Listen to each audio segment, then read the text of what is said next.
Shopify lets you assign custom templates to pages for unique layouts, like landing pages about us or product guides.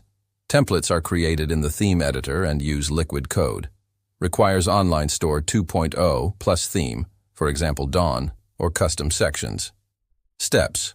Shopify admin. Create a template. Go to Online Store. Themes. Customize. Current theme. Top bar. Select page from dropdown. Choose a page or create new via content, pages. Click Create Template. Name it, for example, page.fullwidth. Create. Edit layout. Add or remove sections, like rich text, image banner. Save. Assign template to page. Navigate to content. Pages. Open or create a page. Scroll to theme template. Right sidebar, under Online Store. Drop down.